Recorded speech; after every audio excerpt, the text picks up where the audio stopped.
인류 역사에 길이 남은 리더를 꼽으라면 간디를 들 수 있습니다. 그런데 간디야말로 전형적인 리더의 모습과는 거리가 있었습니다. 간디는 막강한 군대를 모으거나 비밀 결사대를 조직한 적이 없습니다. 그래서 간디에게는 권력도 없고 신하도 없었습니다. 오직 안경 쓴 깡마른 책으로 물레를 돌리며 비폭력으로 대항했을 뿐입니다. 그럼에도 간디는 전 인도인을 움직이고 영국을 두려움에 떨게 했습니다. 간디의 그 힘은 어디에서 나왔을까요? 그것은 간디의 일관된 원칙에 있습니다. 진실과 평화, 용기와 인내, 그리고 사랑이 물리적인 힘보다 영원하고 위대하다는 비폭력의 원칙을 지킨 데 있습니다. 이 시간 간디가 보여주었던 리더의 요건인 원칙에 대해 살펴보겠습니다. 하늘은 천도, 즉 하늘의 도를 따르고 땅은 지도, 즉 땅의 도를 다함으로 해와 달과 별이 하늘을 의지하고 만물이 땅에 뿌리를 내립니다. 해와 달이 한결같이 돌고 돌아 어제가 오늘이 되고 오늘은 또 내일로 이어집니다. 리더도 구성원에게 하늘 같고 땅 같은 사람이어야 합니다. 리더는 구성원이 마음껏 날 수 있는 하늘이 되어야 하며 굳건히 뿌리를 내리고 무성하게 자랄 수 있는 땅이 되어야 합니다. 리더가 구성원의 하늘이 되고 땅이 되기 위해서는 하늘이 천도를 따르고 땅이 지도를 따르듯 리더는 원칙을 따라야 합니다.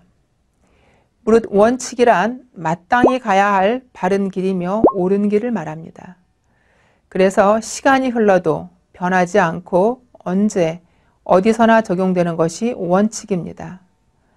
원칙은 간명하지만 모든 일의 표준이 되며 또 평범하지만 오묘한 조화가 나오는 무궁한 가능성의 원천입니다. 그러나 이 간명한 원칙을 실행하는 것은 쉽지 않습니다. 그래서 원칙은 현실에서 간과되고 또 외면되기도 합니다. 원칙을 지키는 것은 당장 손해를 입을 수도 있고 위험을 자초하는 일이 되기도 합니다. 그러나 서로 손해를 당하고 위험에 처한다 할지라도 리더는 원칙을 따라야 합니다. 그래서 원칙을 지키는 것은 용기를 필요로 합니다. 리더는 원칙을 놓고 이익을 구하기보다 손해를 감수하고라도 원칙을 따를 때 참된 성공에 이르게 됩니다. 그래서 원칙이 편법이나 변칙보다 실천하기가 수월합니다. 때로 우리는 눈앞의 이익 때문에 도덕이 무너지고 원칙이 무시되는 것을 목격하기도 합니다. 사람들은 때로 정의의 명분으로 폭력을 동원하거나 묵인합니다. 그리고 그 폭력은 불가피한 선택이었다고 말합니다. 그러나 간디는 어떤 상황에서도 비폭력의 원칙을 포기한 적이 없습니다. 일을 하다 보면 우리는 어려운 고비를 만나고 결단의 순간에 처하게 됩니다.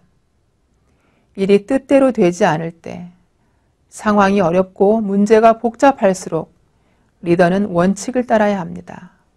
원칙은 곧 순리이며 순리에 응할 때 근본 문제를 해결할 수 있기 때문입니다.